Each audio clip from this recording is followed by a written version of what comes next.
Hi, this week you are listening to the Alternating Sloth podcast, episode 3. Alright, so what have I been up to this week? Well, I finished Breaking Bad last night. It was an interesting finale. Getting to see Walter White with hair again was an interesting thing. I'd gotten really used to the bald look for quite a while, so that was quite different. I also assumed that he would die from the cancer, so I was kind of surprised at the way he ended up dying. Spoilers. Also, I was a little bit surprised with I was a little bit surprised of how they went with Jesse and how they brought him back. I was really hoping he would just get out of the whole meth business and just go on and live his life, but I guess it just chased and caught up with him, which is kind of sad. Mike's death was also something I didn't expect, and I was really quite sad to see that happen. I quite liked Mike as a character, so that was kind of sad to go. I knew Hank's death was coming out, but I didn't know how stupid it was going to be. I've really tried to be sympathetic and really tried to like Skylar as a character because I think a lot of the things she does are right. I think she makes a lot of the right moves in some parts of the show. But then there are parts of the show where she's just... I get what they're trying to do. I get they're trying to make her sort of in like I don't know what the word is, but when you're in a hostage situation and you start to like your captor and you start to sort of sympathize with them and you start to get scared if you're not on their side. And I can see Skylar's very scared and feels trapped, but it's annoying me because she gets offered this offer by Hank to just talk about what's happening. And she could have actually saved Hank's life if she just spoke up about all this, but instead she just basically doesn't say anything and just gets angry at Hank. And then later on, we see bloody Hank get killed off. And I almost was gonna, if it wasn't for the fact that it was the last couple episodes, I would have dropped the show because to me, Hank is one of the best parts of the show for me. And I just really like that character. So, yeah. So I finished that show. I finished editing another podcast. So when this comes out, there will probably be 2 podcasts that came out. They were a 2-parter of this Alternating Sloth cast. There were 2 of them. And they took a long time to edit because they're both like 50 minutes and they're both going to be about an hour, I think. But they're going to take a long time to edit. And but they'll be out when before this is probably out. So yeah, this will be episode 3, as I said, and those 2 will be like episode part 2 and episode part 2, part 1 or whatever. So technically, this is episode 4, but most 2-parters usually count, I think, as like an episode 2. So yeah. But what else have I been up to? So there's those 2 podcasts. I think I'm going to say this now for any of our listeners. Insert cast that I've been doing for a while is probably going to go... I used to try and make it weekly. I think it's going to just be a monthly thing, maybe every second month. Because getting the guest takes longer than I think sometimes. Sometimes I think, because getting the guest isn't always hard. You can always contact someone, they'll be like, oh, yeah, I'll totally do it. But then the problem you run into is you get the guest and then you find that the guest is, can't do it till like next week or the week after or 3 weeks after.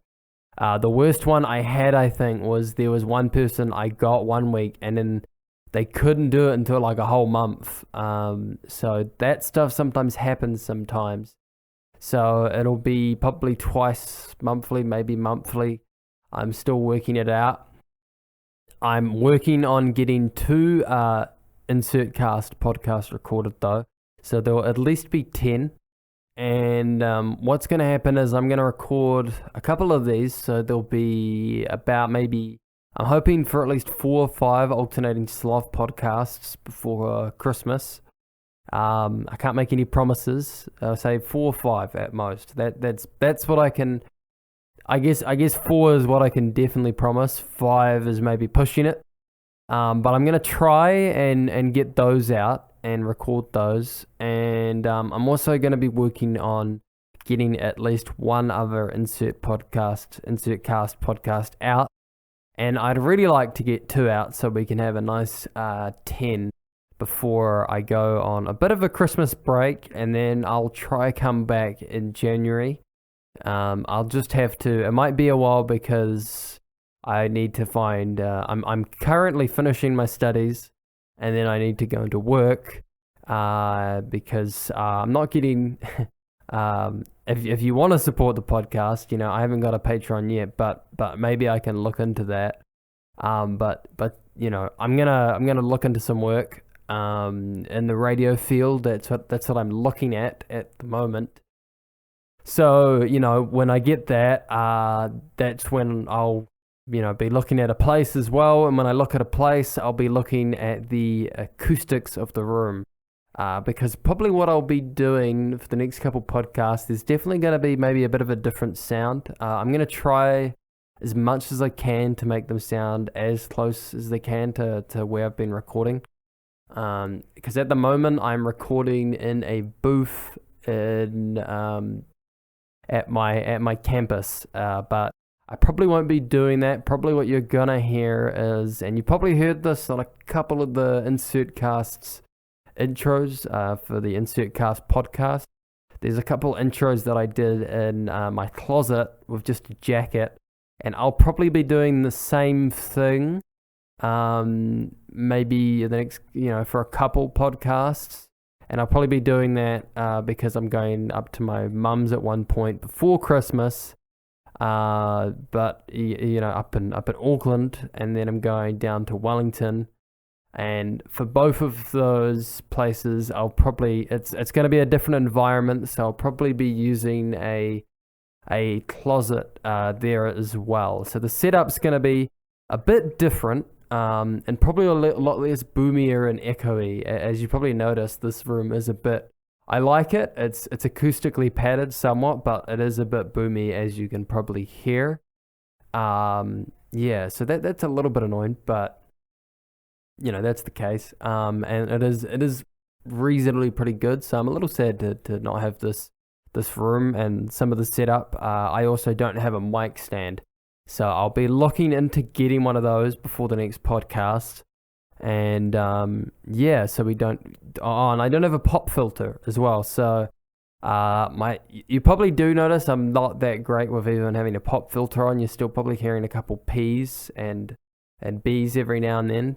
But there'll be, I'm going to try as hard as I can to EQ them out a little bit in the general mix when I have to switch setup. But for now, for just this one and maybe for one other podcasts that I can try to do this week, they're gonna, you're gonna have this nice pop filter and a bit of a boomy-ish room, but it won't be as bad as the closet, which is gonna be a little bit different. I wouldn't say it's bad, but it's gonna be different, and it might take me a while to get some things to sound as good as they did here.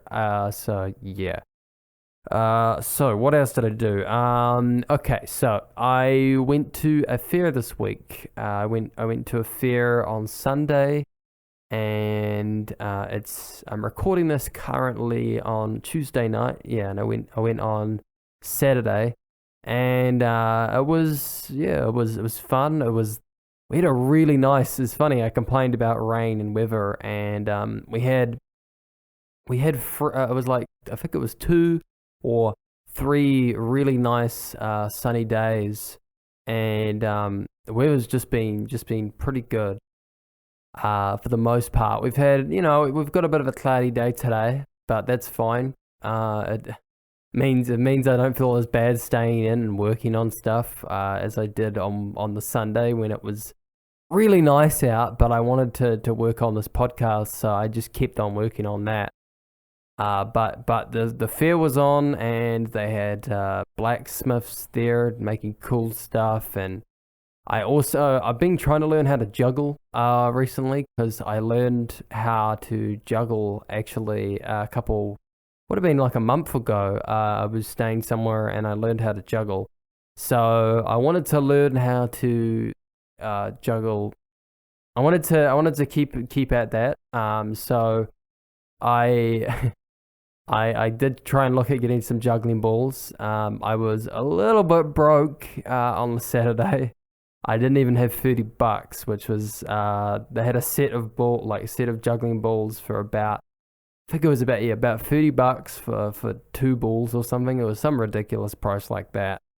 But I went around the fair. I saw some of the food stuff. There were so many dogs. Must have just been, nice weather, bring your dog out, that sort of thing. Let me see. There was also some people doing fire juggling, and I think some of it's impressive. Some of it wasn't, because in Invercargill, even on the sunniest day, it was still a bit windy. And one person had like just a spare sort of stick thing that was meant to have two fire ends, and the fire just went completely out on his. So he was basically just spinning around a stick for the most part, and he wasn't doing bad tricks or anything. It was just like, oh, well, it's not that impressive now. Versus there was one person like spinning around these like lanterns on like a little sticks that she was spinning around, and that was really amazing. She was spinning them around her head and under her leg. It was amazing, like awesome. One person had like a big ring thing they were spinning around them. It was pretty crazy. And I've been still looking for an open mic night thing, and I was gonna go to one of their things because they looked like they were gonna have one at the fair.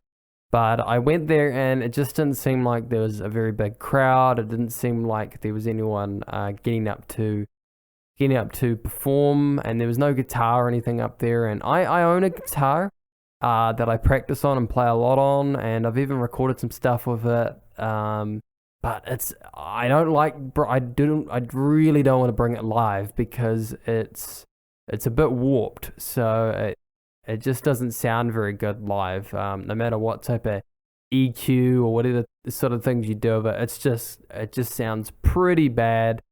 And so I didn't really want to bring that down. I was really hoping they would have their own sort of guitar like a lot of open mic nights do, but they didn't. So yeah, but I did hang around there. I did walk around in the heat and just took it in, and then checked out some of the stalls and saw some of the people around. I think there was some interesting clothing and stuff. There's a very different, I kind of like a little bit some of the circusy feel of the fair. There's some cool sort of stuff like that, and I think it's I've always been a big fan of travel. I really like traveling.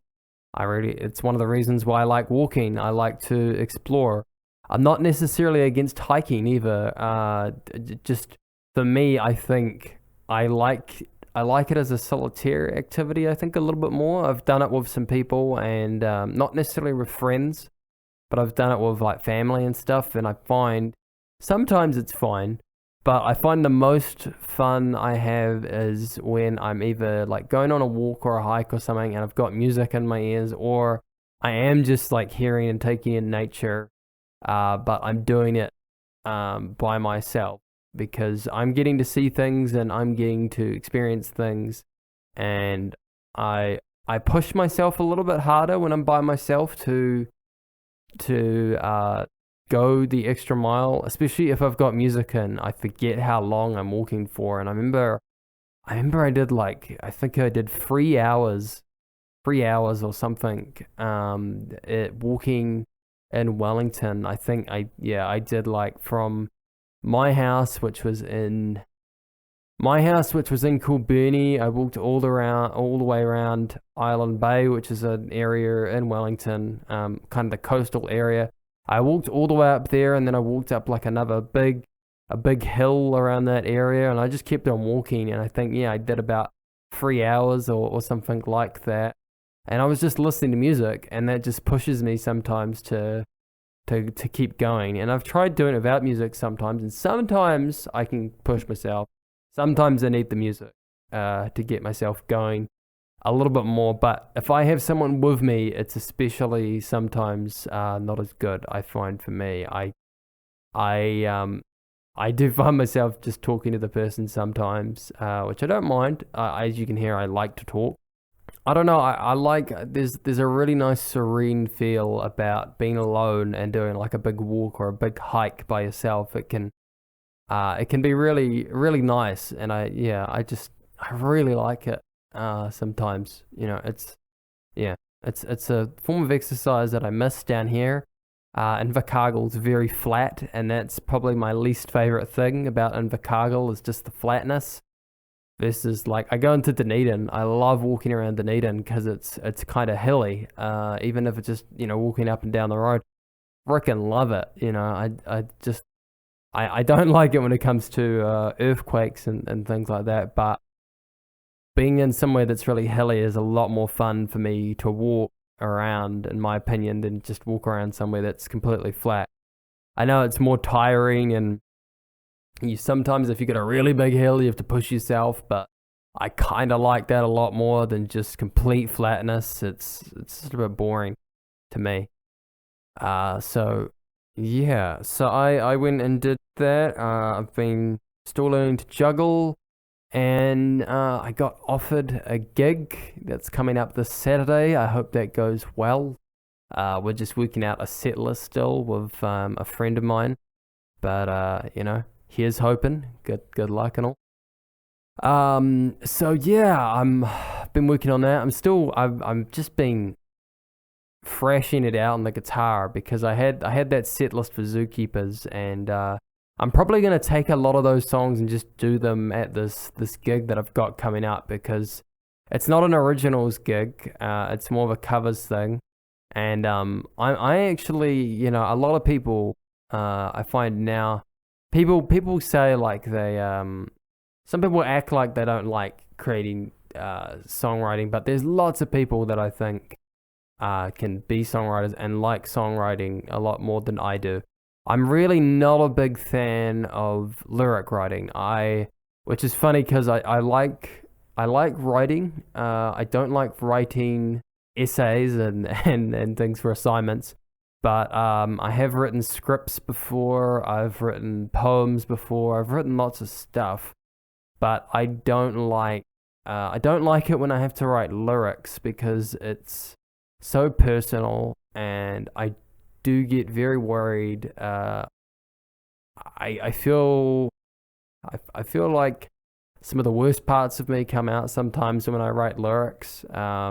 Sometimes the best parts, but I can get into a very I'll be writing I'll have a really positive melody, but then I'll have trouble thinking of a happy vocal, a happy lyrical line to go with it.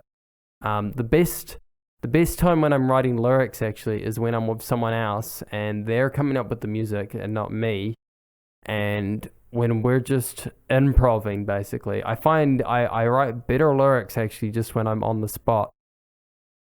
I write much better lyrics when I'm just on the spot, just coming up with it on the fly versus having to sit down and write it out, or work at it over and over again. Maybe I am improvising it, but I'm improvising it, then writing it down, then working with the musician or myself and trying to get it sorted in. I've only written really about maybe 5 or 6 songs lyrically. I've done a lot of composing, just music in general, but writing lyrics I find is quite hard. Writing scripts for me isn't too hard, and writing some other aspects isn't. But I find for me, not from an academic perspective, but from a mood perspective and from getting myself there, lyric writing can be quite hard for me, I find. And I don't do it very often. And when you go to a lot of open mic nights and you see a lot of even when I see ads for singers and people looking for musicians, they're always looking for singer-songwriters, people writing their own material and new stuff. And I always feel a little bit nervous when I see that because I'm not someone who does that. I'm a singer. I can, I am a singer and I can sing songs, but I'm not a singer-songwriter. I would, I would be absolutely fine being in like a Bruce Dickinson or an Elton John type situation where someone else is writing my lyrics for me. I have no problem with that. My only problem with that would then be if I feel I can't represent what the lyrics are about. I explained this to my flatmate. If someone is giving me lyrics that's a type of character or a type of person that I can't play, like let's say the lyrics are about the African American experience with gangster culture, I'm a pretty I'm a pretty white dude and I wouldn't call myself gangster, and I'm pretty bad at rapping as well, so I wouldn't in that sort of situation, I would feel the lyrics wouldn't be appropriate for me as an artist in terms of the type of brand, the type of image that I can put out as a musician. But if someone writes like a love song or heck, even if it's like a fake robbery song, I can do like I can put on that character and play that character. Um, you know, if it's really personal and honest and it's about a robbing experience, then it might fall into that situation of I feel like the lyrics are so personally connected to the other person that I would feel weird singing their experience, and I would feel almost like, well, can I pull this off? I would be questioning myself a little bit. Although some would argue, I've sung multiple songs that are definitely not from my own experience, that are from other people's experience. But I just feel, if I put out a certain brand or a certain image on stage, I need the lyrics to also reflect that sometimes. And I guess people would say you should just write your own stuff then, and you should just create your own, image along with that. But as I said, I get really nervous of that. And there have been times that I've worked with other musicians and they've written the lyrics and I've been singing along. And, I don't feel there are, those times I don't have this sort of questioning of, do I reflect these lyrics? Because sometimes if you just get like a generic love song sort of thing, maybe it was like a very personal experience, but it's something that most people have had. It's a relatable thing that isn't just specifically to the person. Then I feel like maybe I can, represent that to the audience. I would like to be better at lyric writing and be more confident in my lyric writing, but I always get nervous about what to write about, and I always get worried about where I'm going to go in terms of writing. And as I said, when I'm not taking it seriously, when I'm just joking around with it, when I'm improving, I find that's when I actually I haven't written like songs that I've improvised, but if I'm jamming with someone and I've just improvised lyrics on the spot, it's not always great the first time, but within the second or third time of just sort of playing around with the melody, I find I get something reasonably okay, because I think about it less from what personally I want to convey, the message of the song. Instead, I think, okay, what's the song genre-wise like? What's the feel of the song? And then something lyrically, I find just after maybe the second or third verse will just sort of flow through it. I'll be like, okay, this is a blues song. After a while, I'm just sort of, the pressure of being, I think I work good under a musical pressure and not an academic pressure, I find, for me, because I find I can handle pressure on stage as a musician, but an academic pressure is where I start to feel a little bit I don't feel I feel a little bit uncomfortable, I would say. Like I feel really, really comfortable on stage. I feel like there are instruments I definitely can't play on stage, and things I'm still working on stage. Like my guitar playing's not perfect, but I've gotten on stage and played guitar, and I've sang and played guitar, and I would not consider myself a virtuoso guitar player. But to me, a lot of my instruments, accompany me as a vocalist. Vocals is my most confident instrument, and it's what I usually get up with there first. I'd say honestly that if I got up with an instrument that wasn't my vocals, maybe then I would be a little bit uncomfortable as a musician. But it depends on what's being played, and whether I'm being assessed or whatever. If it starts to get academic, then I start to get nervous. If it's just I'm in front of an audience at a pub and maybe we're doing a blues jam and I get on the keys, I'm a little bit nervous, but I can work under that pressure a little bit. And I might not deliver the best performance, but I'll deliver a performance. Versus as a vocalist, I'm always a little nervous, but not at the point where I feel like there's been very few times where I can't get up on stage because of me as a vocalist. I had since I've been here, there was a jazz night I remember in my first year when I came to Invercargill, and one of the guys who I knew was a guitarist, and he'd play every night, and they were playing this blues song that I'd hear every night, and I really liked it, but I'd hear it every time. And after a while, I started sort of thinking up lyrics in my head and thinking of how it would sound vocally.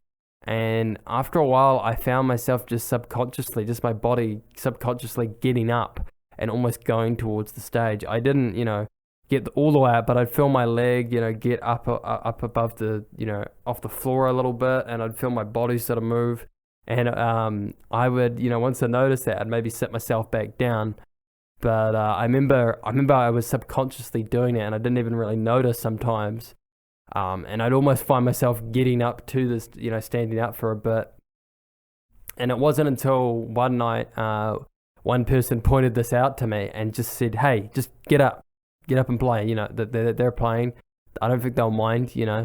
I knew the guitarist, but I never did, and I never did with that performer. But every other time I felt like there was a chance, I would just take it sometimes, because you've just got to be confident in your own performing skills sometimes. And as I said, I like and I also don't mind working under a musical pressure as a musician.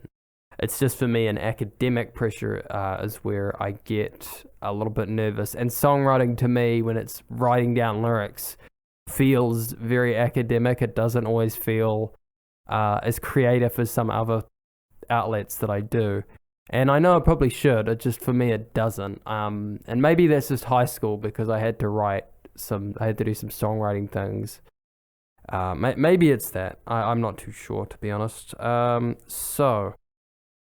As I did with the last podcast, I did a two-parter where I talked about a subject, and I kept on bringing up something when I was talking about my trip to Japan in the last podcast. So I thought I mentioned that I would touch on my ear and what was going on there.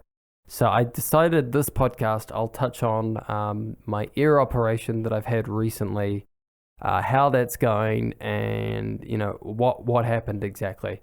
So I think it would have been a couple years. I'm 3 years into my course. I think 2 years or a year before my course, I was cleaning out my ears with cotton buds, and I got someone to help me out, and they pushed a little too far, and they ended up making a hole in my eardrum. And so I had what they call a perforated eardrum, and it was not fun. I had to listen to everything in my right ear, and in fact I took an entire I took an entire 8 months, an 8 month break from music, or it was at least a couple months just not listening to music because I found I couldn't enjoy it the way I wanted to for a long time.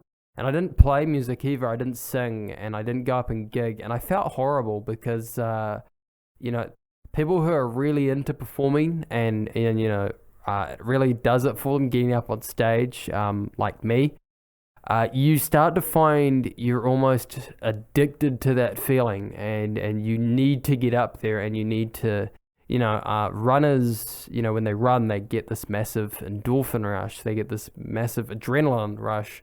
For me, going up on stage is the exact same thing. Sometimes, I'm sometimes quite nervous before I go on stage. As I said, I'm fine with working in a stressful situation musically, and I'm not always nervous. I've done it, but I do find I'm a little bit nervous, but I like being nervous. And I think one person said this to me, and I totally agree with them. You as a musician, you feel a little bit weird, and you almost feel more nervous if you don't feel nervous going into a performance. Because I feel like if I'm a little bit nervous going into performance, I don't know, something about it just feels right, and I go up and I like it because if I'm nervous, it means I'm gonna feel a little bit shaky, and then once I get up on stage, those nerves I feel they just run up me, and I just run off that nervousness and that adrenaline rush. Like I don't there's only a couple times where I will stand completely still on stage, and there's been a couple times in the past when I have, but I don't like to because my body will just naturally just shake on its own, my leg or whatever. I have a bit of a leg that just shakes sometimes when I'm nervous. And so I'll find if you see me on stage, I will sometimes, walk around the stage a lot more than I think even most people do, or run around the stage, or, some sort of movement. There's only a couple situations where that's not the case, the slow songs and things like that. But I'm usually moving some part of my body. You won't necessarily always see it. Like sometimes I'll even just be tapping my foot a little bit while I'm up there. But I like to have some sort of movement, and the most confident I am on stage is when I'm not only singing on stage, but when I'm dancing or moving around on stage while singing. That's when I'm my most confident.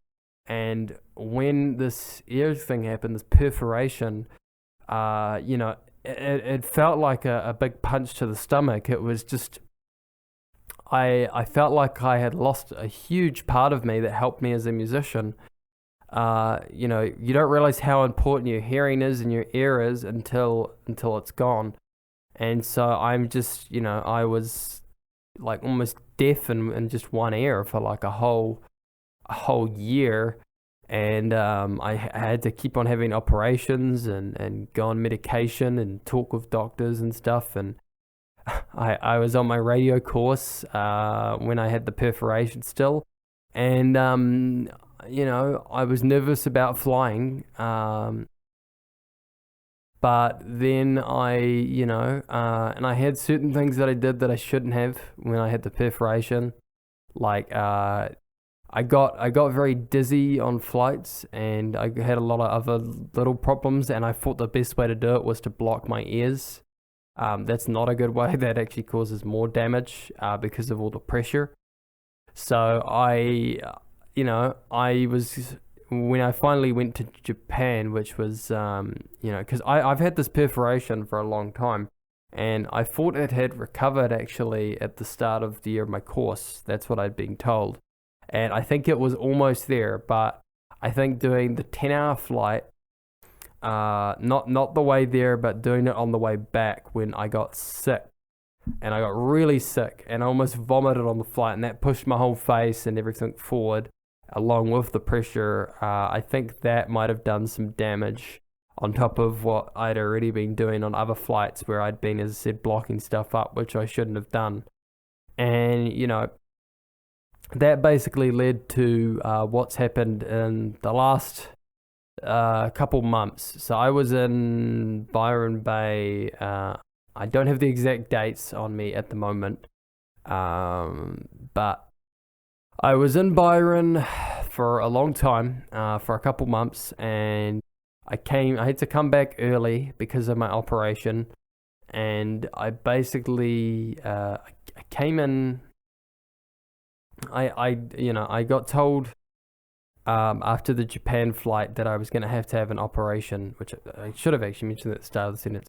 So yeah, I came back from a Japan flight. They told me I was having problems. I went and saw a specialist eventually, and they told me that yeah, you have not necessarily a perforated drum. There was still some damage, but there was liquid and there was things forming behind the ear canal that were causing damage to your ear.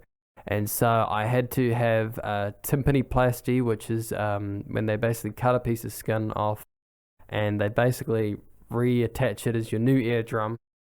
And yeah, I've had a new eardrum this whole time, which has been weird because I didn't stop. I stopped music for like a whole year after the first damage to my ear. But after that year, I just couldn't stop myself, and I just got back into music and listening. But I wasn't listening to music as much in my left ear with headphones and speakers. I was usually not listening to music on speakers and listening kind of like to mono mixes in my right ear, which made me appreciate bass actually a lot more. But now I've been listening with music in both my ears, and I've been a little worried lately because I've had a bit of redness and a bit of itchiness in the eardrum. I'm hoping that's not anything. I'm hoping there's not some fungus behind the ear or something again, because it took all this time to fix it and heal it. So I'm hoping for the best here, because I don't want to go into surgery again to get it fixed. But I had to go in for surgery when I got back from Byron Bay, which was another trip which I didn't want to do actually, and I wanted to just do my studies down south because of the Japan flight. I'm not against travel. I wasn't, as I said on the Japan trip, I don't regret a single part of it, but I didn't want to do another flight after that, and I didn't have fun on either of the flights into Australia from New Zealand. In fact, I had two flights to Australia. I had one from Invercargill to oh no, it might have been even more than that, because we did Invercargill to Christchurch, and then Christchurch to Auckland, and then maybe you did Christchurch to Auckland, maybe we did Auckland. I'm a little bit hazy on the details, but I know we had yeah, I think it was two flights. I think it was just Christchurch, and then I think up to let me see. Yeah, I think it was just mostly Christchurch, and then up to Australia, in Byron Bay, to the Gold Coast. Yeah, that was where we went first. So yeah, we went on that flight. The first flight wasn't that long, but just the altitude alone, I almost passed out on the first flight. I almost went completely out of it, and I felt really heavy and dizzy, and yeah, I felt like I was almost passing out. And I managed to get through the second flight because I was dizzy and all that again, but my person next to me, one of the people in class, was like, "Are you okay?" And I was like, "No," and I pushed the button to call someone from the staff, and they made sure I was okay. So that was very nice of them. But it wasn't the worst flight that I had. That one I got through pretty good, even though it was the longest one.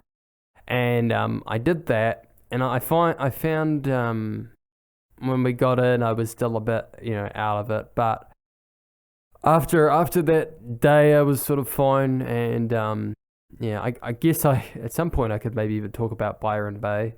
Maybe the next podcast or so I'll think about it, because it was a big trip. But it's not the first time I've been to Australia. But yeah, the second flight. So I had to do another flight, and I had to go through customs, and customs. So first customs was understandable, because I went from, and Australia, surprisingly, I went through all their customs and stuff, didn't have any problems. I accidentally left my wallet. I think it might have been my phone or something outside of the customs area, but they were very understanding. They let me go back. They let me get my stuff and then go back through again. I had to still sort of empty my stuff, but they were very patient with me, and I was less angry with the fact that I had to take my belt and shoes off now because of how nice they were being. And the airport wasn't that bad. Gold Coast Airport, I didn't mind. I found it was a little bit hard to get around, but it wasn't too bad. It wasn't that different actually from Auckland Airport. But Auckland Airport, going through immigration is a pain in the ass, especially because the flight from Gold Coast to New Zealand, I went on the first flight. I thought I was fine. I was sitting back in my chair. I thought I was completely good. And then we started to take altitude and I felt myself, okay, this is the usual dizziness, the usual uncomfortableness. But as I said at the time, I was having there was liquid and some other stuff, and it was just really red, my eardrum at the time. And I think my eardrum at that point was like, you shouldn't be on a flight. Like my eardrum was just telling me. And it was just sore and hurting, and it was worse than anything I'd ever had. I was dizzy as well, but I felt like my ear was bleeding out, and it wasn't, but I felt like it. And I was just in immense pain, and I'd taken painkillers, like a couple, and my paracetamol and things like that, but they just weren't kicking in fast enough, and so I was just sitting there on the flight, just in immense pain, just trying to get through it, trying to cope with it. And I found I just couldn't cope with it enough, and I had a panic attack on the flight. And it got to the point where my hand was like shaking like crazy, and I was hyperventilating quite badly, and it was not a fun flight. And the staff tried to help me, but as some of you might have heard in my last podcast, I had a fall at one point, and when I have like a really bad fall or like a panic attack or something, I tend to have, my speech tends to get a bit stuffed up too, and when I have a panic attack, it's not as bad, it's not as jittery, it's not as not like that, which was what my collapse was like. I couldn't talk, almost get words out.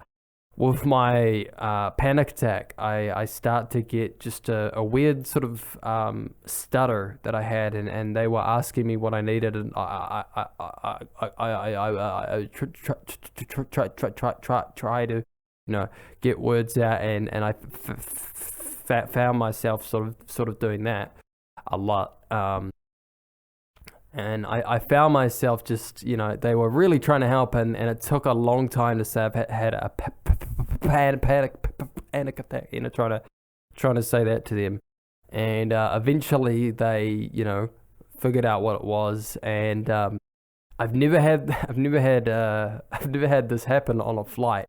So it was a weird experience, but it was also it also showed me how nice the staff were, because they got like a big air tank they got a big air tank, and had like a mask and an air mask, and they put it on my face like this, and you can't see that, but you can imagine I'm probably talking like this with the mask on, and they were just pumping air into me, and it actually felt pretty good. A friend of mine, I told her what happened, and she told me it's not actually the best way you're supposed to do. They're supposed to tell you to breathe into the bag, back and forth sort of thing, but I didn't care. The oxygen was kind of nice, and I was hyperventilating, so I guess maybe that helped.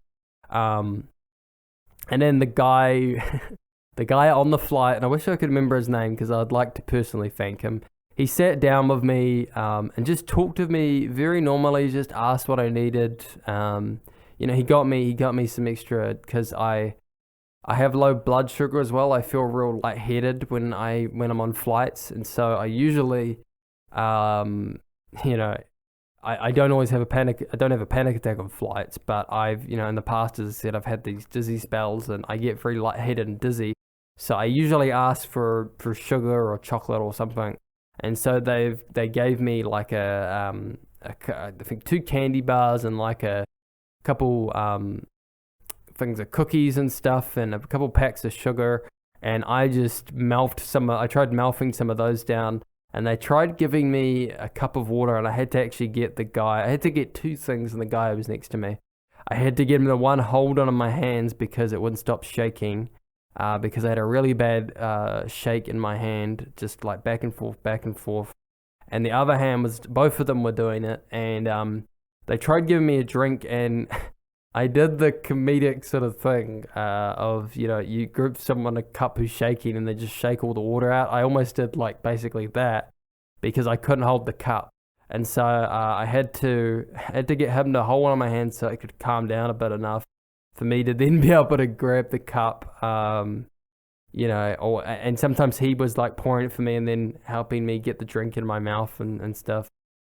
So he was being very nice of me, and he was being kind of funny as well, trying to calm me down. Like he asked me what I did, and I said I was an audio engineer, and he asked me, I think I brought up I was a musician, and he asked what I play, and I said I play guitar, and he says, "Oh, do you know?"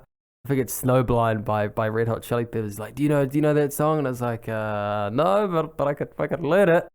And he goes, "Oh man, do you have your guitar here?" I was like, no. He's like, "Oh, it's a shame, man. I could have, got one of the boosts, one of the things up and got it out, and we could have a jam or something." I was like, okay. He's like, "I could play that. We could have a jam along." So he was just doing that constantly on the flight, and it took me. I think the flight was 3 hours total, and it took me 2 hours to I think the stutter was gone within an hour, like not permanently, but it was mostly gone within an hour. My breathing was fairly fine-ish, like after an hour, but my hands, one of my hands didn't stop shaking for a whole 2 hours, and that made things difficult with eating and things like that. And I ended up watching on the flight. I didn't want to listen to anything or have sound, so I wanted to pick a movie where I didn't need the sound to rely on telling the story.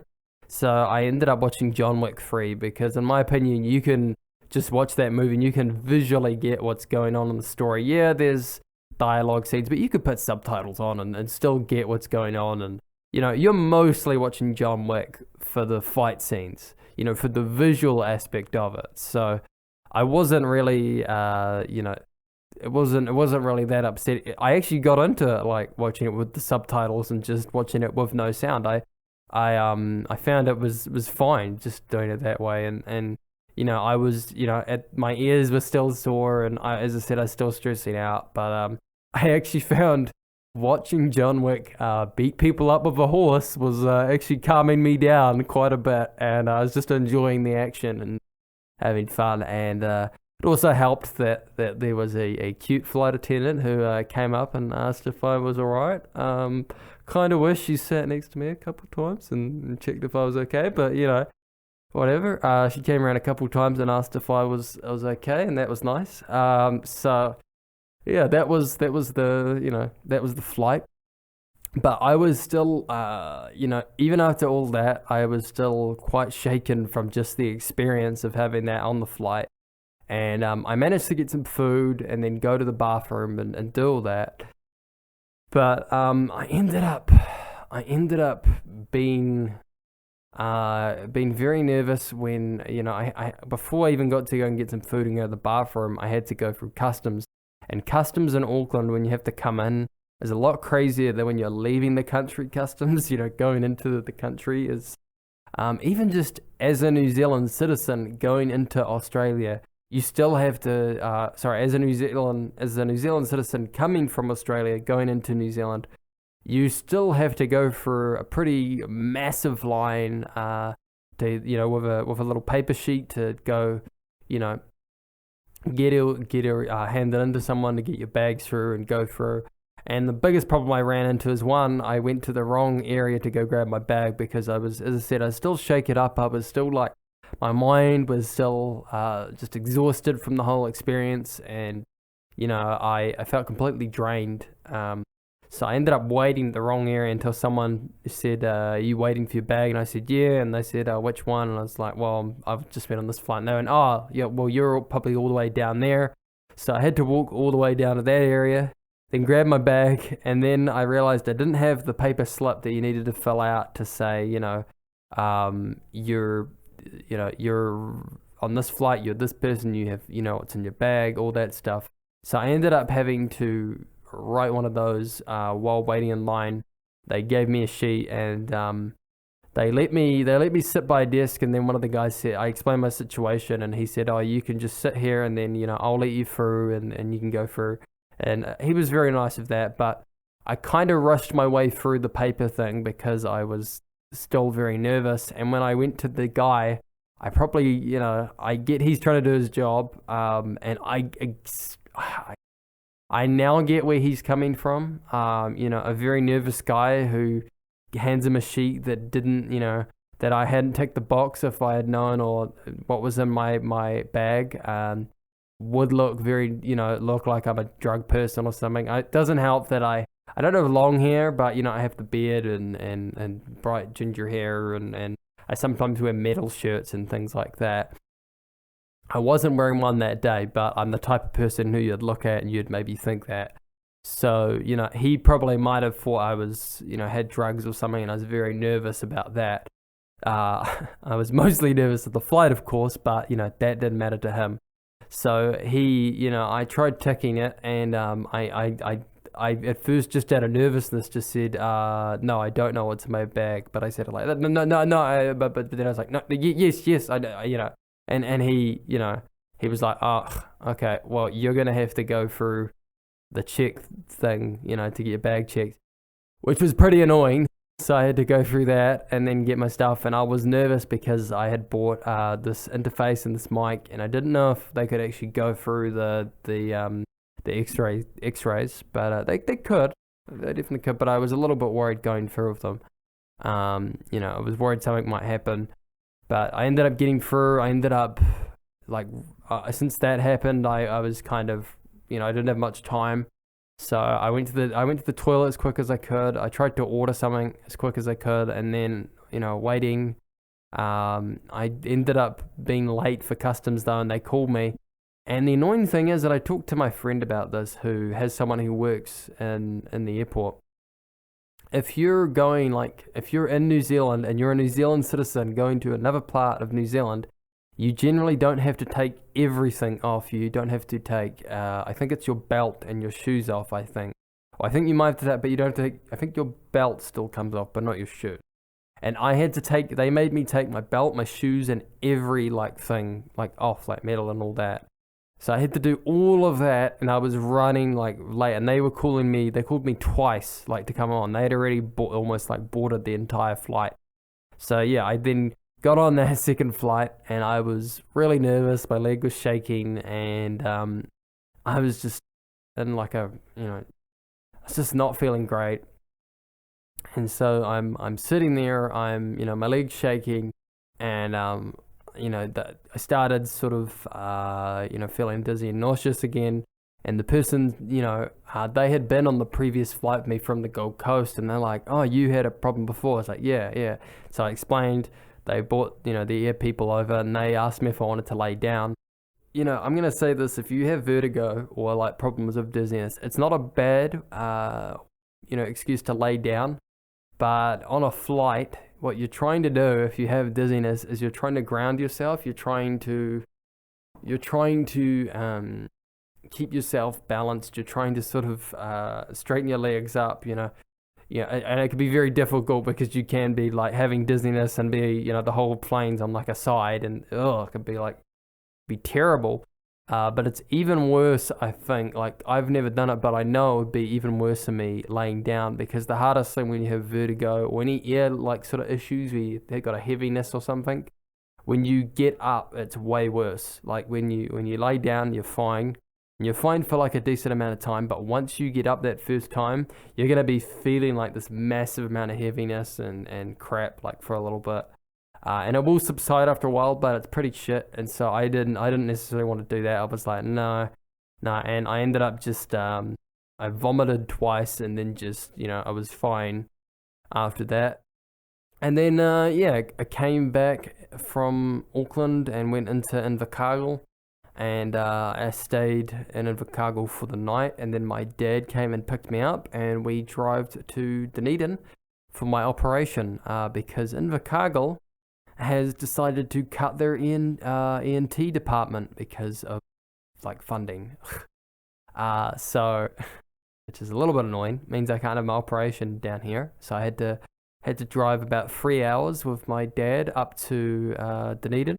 And it was a good experience though, because I hadn't caught up with my dad in a while, and we had sadly we'd had a death in the family at the time. My grandma had died while I was in Byron Bay, and I couldn't be at the funeral, and I couldn't fly down because I knew the flight already just going back was going to be, it's going to be torture.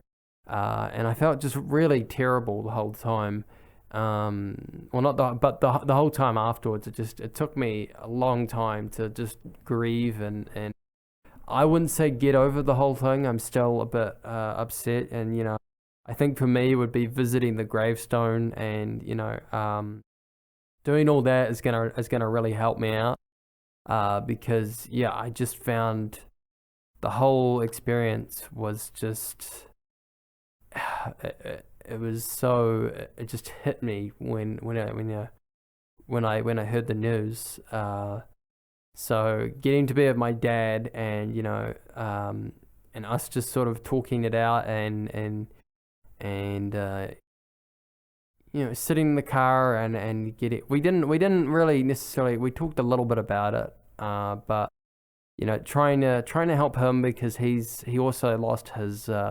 My parents have been divorced for a while, and my dad got remarried a couple years ago, and sadly his wife, his new stepwife, passed away this year at the same, I think within a week. The week before my grandma died, she died of cancer. So we had that happen, and so I was trying to, also get ready for my operation, but and not get too nervous of that, and calm myself, but also to try and help my dad through this grieving process, and just make sure he was okay, and comfort him. It was I think we hadn't actually physically seen each other in 3 years as well, so because I was at my course down in another part of the country, because he's up north in Taranaki. So we just we bonded. We had a lot of meals together. We ended up going into Milton and trying. I said to Dad, just I didn't realize how small the town was until we actually stayed there. But I said, why don't we stay here and then drive into Dunedin, because we were about 4 hours away. Or not 4 hours. It was about I'm trying to remember. It was about 20 minutes or something. Like it wasn't that far away. It was a lot closer staying in Milton. There was one other place, but I think Milton was pretty close for us, driving to Dunedin for the operation, because we couldn't stay in Dunedin because there was a Fleetwood Mac concert was on that week, and so we couldn't stay in Dunedin, so we ended up having to stay in Milton. And Milton is an interesting place. I think most Americans would find it pretty boring. I was actually surprised when we met someone there who was from Canada, and she was a nice person, and met her and a friend of hers who's from Korea. But I was very surprised to see them in Milton, because Milton doesn't have any massive tourist attractions. It's, in terms of small towns, it's an even more smaller town than Invercargill, which is, a pretty small town. But Milton is, small town of small towns. Funny enough, when you drive in, it says place of opportunities, and then it has this big, giant factory that looks like the one off the Black Sabbath album cover. It's just it looks creepy as hell. It's just got this overgrown bush, and just yeah, it just looked just frightening a little bit when you came in. And you just drive through, and you're like, wow, there's nothing going on here. There's like two bars, well, not even two bars, like your local RSA, which is the I can't remember what it is, but it's like an old person's bar type thing. And then you've got maybe one bar sort of place, like the town one, and then you've got the museum. You've got two fish and chip shops, which is a typical Kiwi thing. But there was like no other food. There was a Subway there, which was like baffling to me. And then there was a couple like little what people would consider 7-Elevens. We just call them dairies here. Or we call them, I think they're like what do you call them?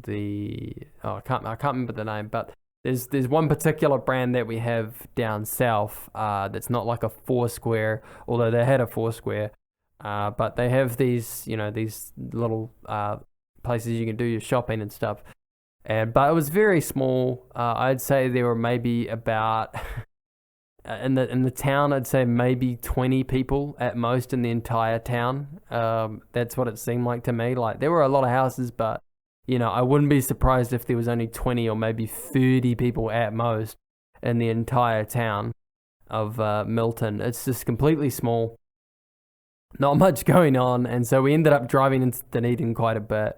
But we, because we're in the small town and not much was going on, it gave us the excuse to walk around and just talk and bond, and then drive up in sort of the more countryside. We went on a big bush trek, and we did that.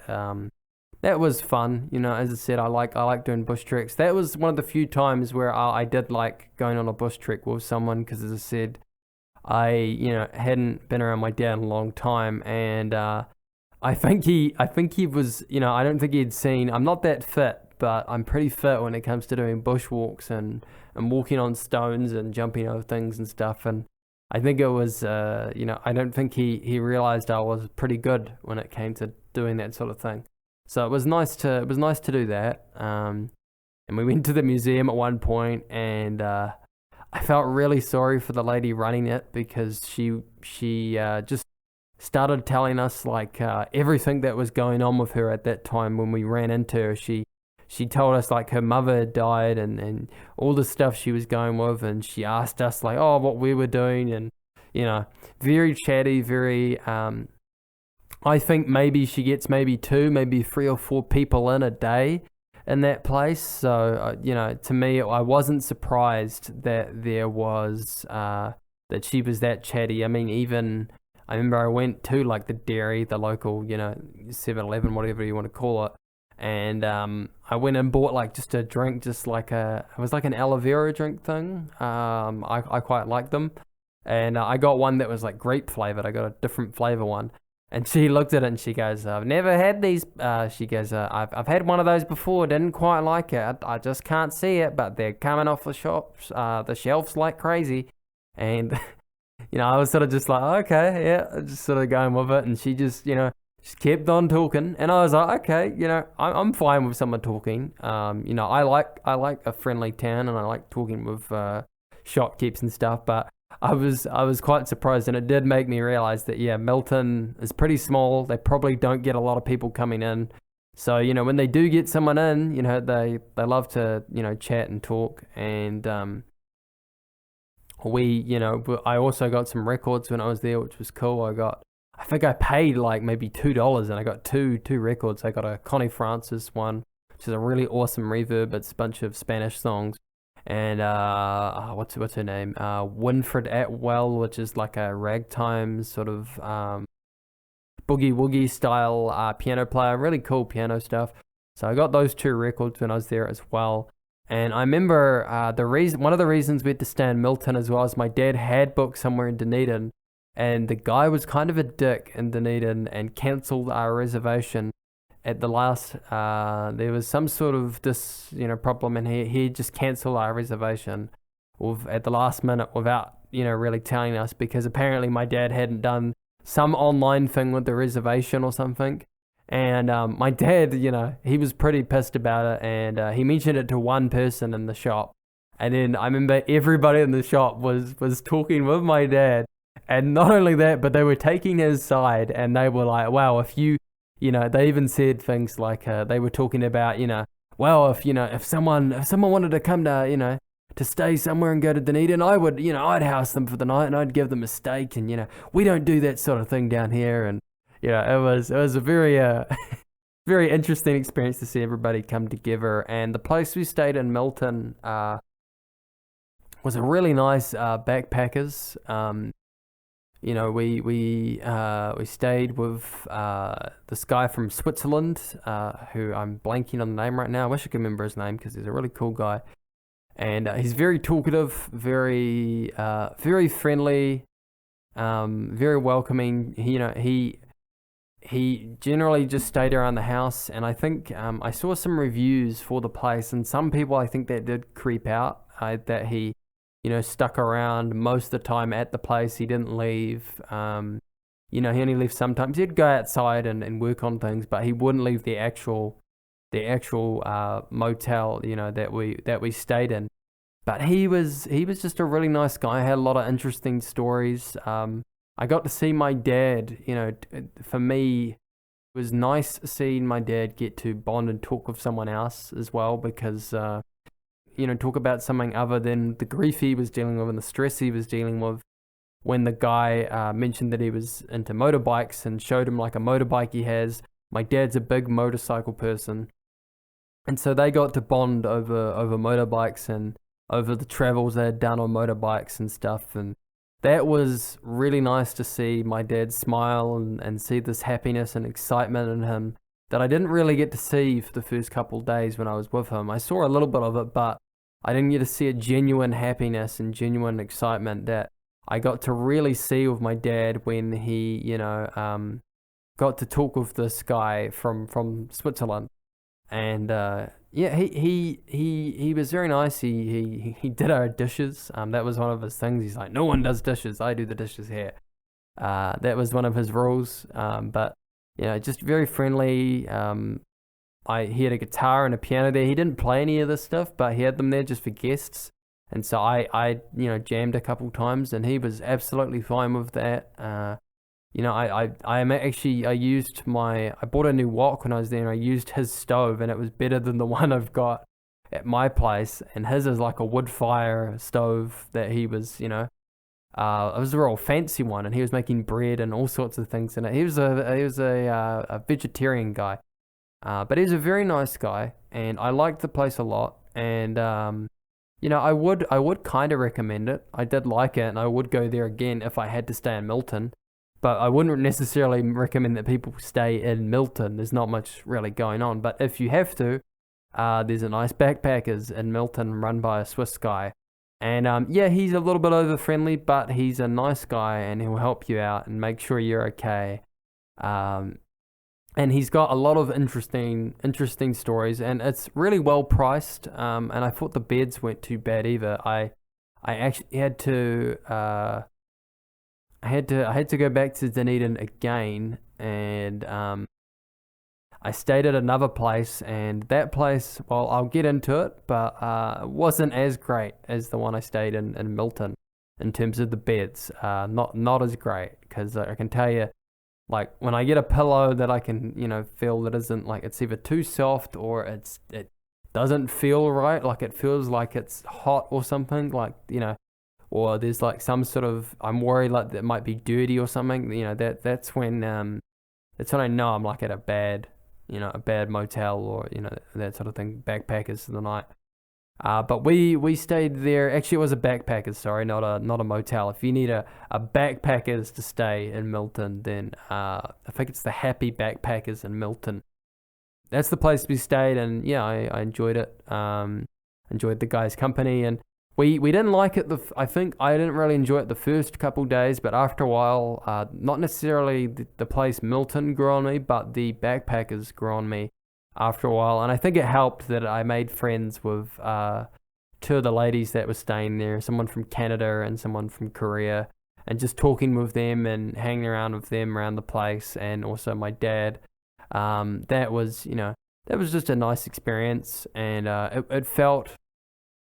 Funnily enough, the internet was really good there, but I guess being in a town that's a bit more far away from a lot of things, it felt, especially after coming from Australia, where we were staying, it was like lot of cultures, lots of things going on. This was just really quiet and still, and that was kind of nice sometimes. So the actual operation itself. So me and my dad drove out to Dunedin. I played some music that I wanted to hear before I went in, and then I think I played some music on the way back after because I knew I was gonna have to have stitches done.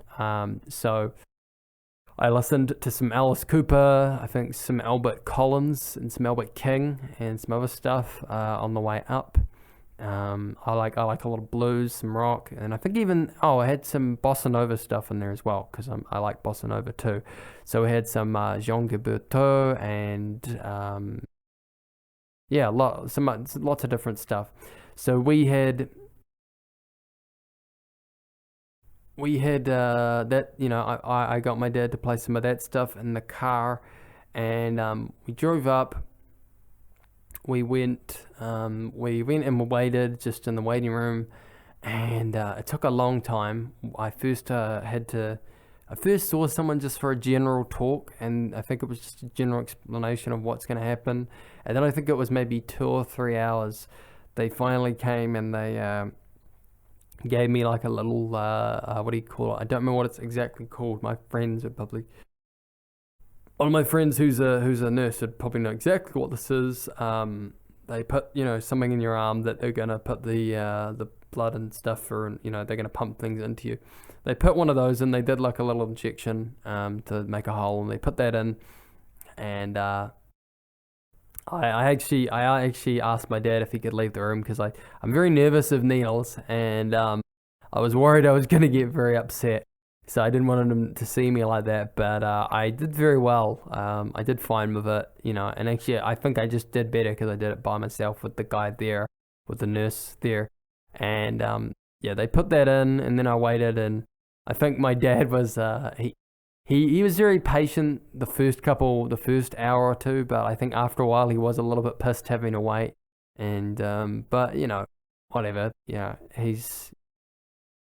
he was very supportive for the most part, and it was I'm extremely grateful that he was there for the entire surgery, and I was waiting in like my gown and they had these little slipper things that I wore and these big socks, and I had the little netting over like this little hair net over my head, and I went in for the operation. I laid down on the operating table, and I remember.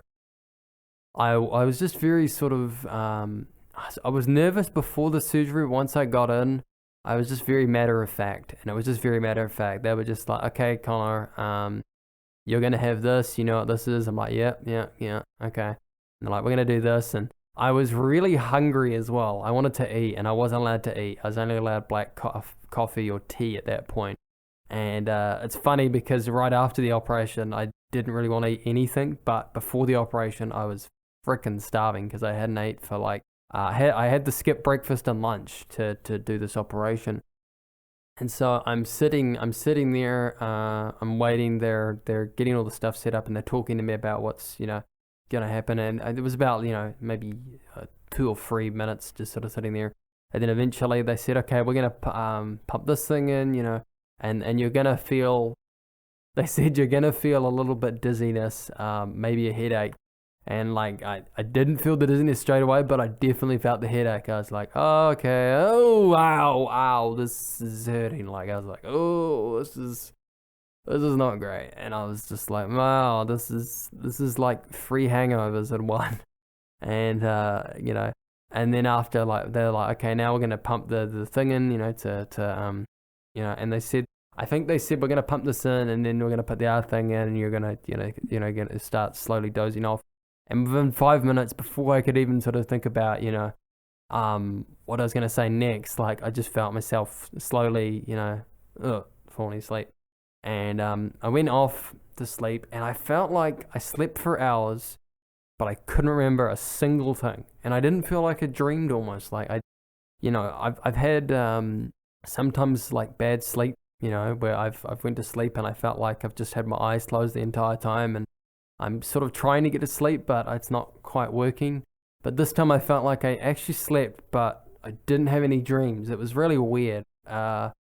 And I don't remember anything. And I probably did have dreams, but I don't remember any of them. And I didn't feel like I had any when I was asleep. And I felt like I slept for hours on end, but I think I only slept for maybe 2 hours. And I felt like I slept for a whole, maybe not a whole 8, but like almost a whole 8, like at least 6 hours or something. And I got up, and it took me a long time to just sort of adjust to how I was feeling. I felt really, the headache wasn't coming back, but the dizziness came back, and it was like I was waking up with a hangover, like a massive hangover, just so just completely hungover and just completely in a state of dread. And I couldn't get up for a while, and they wouldn't let me get up for a while because of the state I was in. And before I felt like so hungry, but at that point I was like, no, I don't want to eat anything. And they were giving me some food to eat, and I just couldn't stomach it. I had these stitches in now, and it was pulling as well. So I think I tried chewing like on a cookie or something they had there, or some sort of food, and it was just it was too hard. So I ended up just eating, they had jelly, they had a bunch of jellies, and I think I ended up eating like 2 of those, and then another one when I got back to the place, because we ended up staying, the hospital wanted me to stay somewhere overnight in Dunedin. They couldn't get me a room for that night, so I ended up staying at a motel. And after the operation, I had this big headband wrapped around me, and my dad, it was very funny, well, kind of gross but funny. I had these free like what looked like icicles from my head, like outside of the bandage, and I thought that was like part of the stitching, or I thought it was some weird stitching, like 3 big stitches or something. Turns out that was actually, and I'm sorry to gross out some of the listeners here, but this was 3 big particles of dry blood that were just sticking out. My dad just sort of gently pushed on some of them and got some of them out. And I couldn't take the bandaging out until we got back to the place. And I think some of it we couldn't take out till the morning. Some of it had to stay in. So obviously the stitches couldn't come out, but there was some there was one of the, no, I think it was the whole bandage actually had to stay on until the whole night. And so I went back. I was just completely dizzy. I ended up tried walking. I just couldn't do it, and I ended up going to sleep for 2 hours, and then waking up. And my dad tried offering me food before I was going to sleep, and I just couldn't eat anything. He went and got even KFC, and that was the last thing I wanted to eat actually, because they told me maybe stay away from greasy and oily food, and my dad got that exact thing, and I was like, oh, I don't know if I want to eat KFC actually. But that's what my dad got, and so I had this big bucket of KFC, and then after about 2, maybe 4 hours, I finally started eating like food again, and just scoffing it down. Like I was ridiculously hungry, and I ate like 4 bits of chicken and like almost a whole packet of chips. Dad had got 2 packets of chips, and I was drinking some tea as well, and just and there was jelly still in there. I saved 2 for breakfast, and I had 2 for tea as well.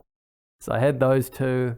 And then I read my books for maybe about another hour, and then just went to sleep again. And the next morning, had to take the packaging off, and I had these stitches in for 2 weeks, and they said you should probably take 2 weeks off of your course.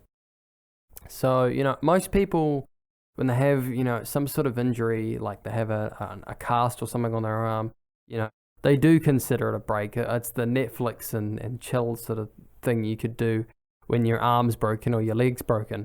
When your ear's when you've had an ear operation and you got stitches in, it's a whole nother story. And you could do a lot of book reading, but the last thing I wanted to do was sit around and read books all day after being at after being in an audio course where I didn't really have to do any written papers when I was in Byron, but I still, I was actually doing my full 4,000 word write up for my major project, and I did do some of that while I was, with the ear thing in. But after doing all that and still doing some of that, the last thing I wanted to do was just straight read. And especially not all the time. I was willing to do a little bit of that occasionally, but I didn't want to do it all the time. So I wasn't, I didn't want to read as much. I wanted to watch things. I wanted to listen to music because, I'd had this operation I'd be waiting to hear.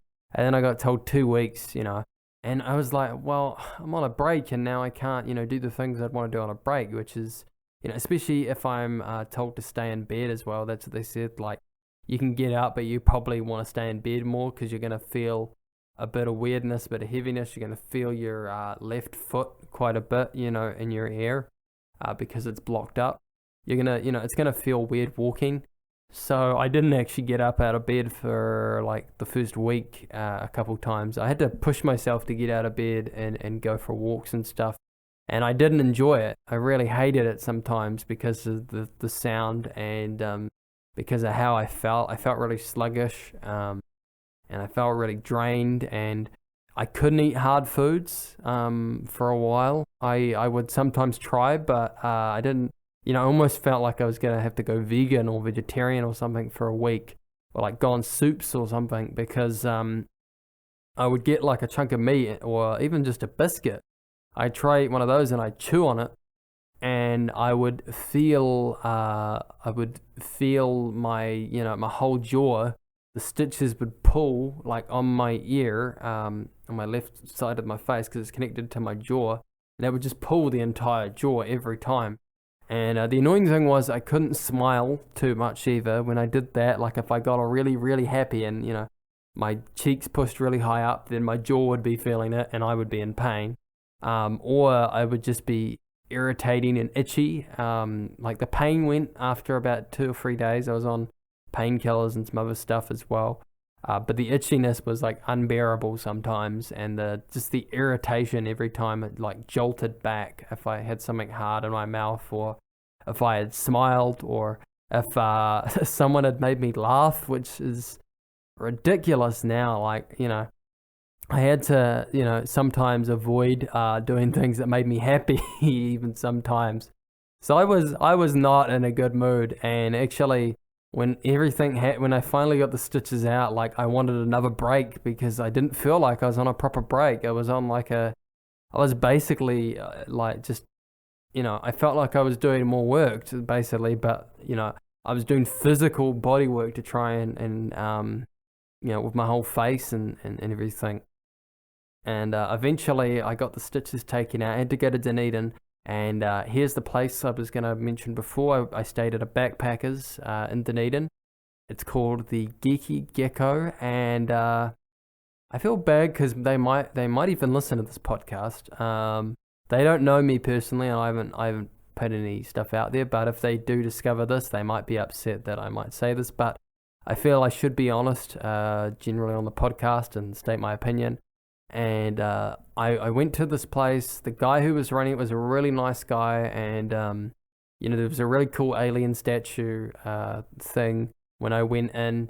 And when you see a place called the Geeky Gecko, you assume it's going to be a very geeky place. And I got in there, and I wouldn't really say it was that geeky, but just like any other motel I stayed in. They had books like in one area, and they had like they had a TV, and they'd sometimes do movie nights and stuff. And, some of the stuff was maybe geeky, but I remember the guy just watched some South Park, and I was like, well, South Park has some geeky references, but it's not that geeky. But whatever. I guess he wants to watch that. No one else has said anything, but I don't know. I felt like the common room maybe should have had some video games or like a D&D thing table somewhere or something. It just when I think of a place that's called the Geeky Gecko, I think of geeky stuff being around, and I didn't really feel like it was a very geeky place. And there was a lot of just regular, and it's not that regular people can't stay at a place called the Geeky Gecko, but if you call something like that, you kind of expect it to be kind of geeky, and not just like a casual, just backpackers that had a lot of problems.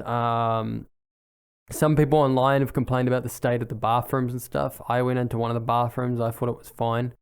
My biggest problem was the room that I stayed in. I was happy to have my own room, but I felt like I was in like not a prison, but like some sort of institution or something. It was like just white walls, just a light in there, nothing else, very cramped in, like double, bunk beds, which is fine. Like, I've stayed in cramped places before. My hostel in Japan was kind of cramped, but that hostel in Japan at least was, it was somewhat nice, like the layout of it, and there was like a big chest of drawers, and it seemed like someone had actually tried to make it, look like welcoming, versus this one just looked like I was in an institution or something.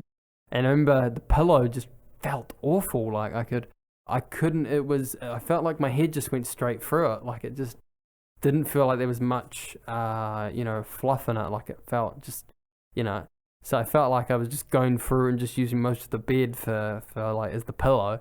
And then the other problem I had was there was this big giant window behind me that had a massive circular hole, and that was freaking awful. So because I was hearing everything, and it was so bad that there was someone snoring next to me in the other room with their door shut, I'm pretty sure, and I could hear them like they were right next to me, like they were above me. I thought someone had came in at one point in the night and had gone to the top bed and slept in the top bed. But turns out no one was actually going to be staying in that room that night except for me. And there was no one in the top bunk. It was just me, but I could hear everything so well that I was hearing, this person. So yeah, I was delighted though to get the stitches out and to, finally hear things again. I went and saw, the Joker movie, as I said in the last couple of weeks, and that was amazing with my new ears, because an explosion isn't really that big when you hear it in one ear, and you only hear it in one speaker. And also, maybe my ears were a little bit blocked at that point when I was in Oz and watching movies. But when I got to see this movie and I got to hear the full sound experience with both my ears and hear that explosion go off, wow, I was just taken back. I almost did like a double take and looked around the room, because it just like it frightened me. It pushed me back a bit. So that was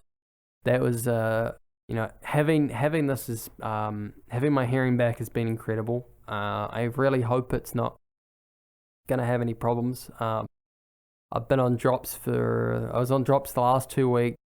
I went back on again just because I was getting itchy and some other irritations and stuff. I'm hoping there's not another sign of irritation or another problem coming back. I don't want to have to go in for surgery again, but I'm trying to keep really positive with this, hoping for the best, I'm loving listening to music again. The other night I played the records that I bought in Milton.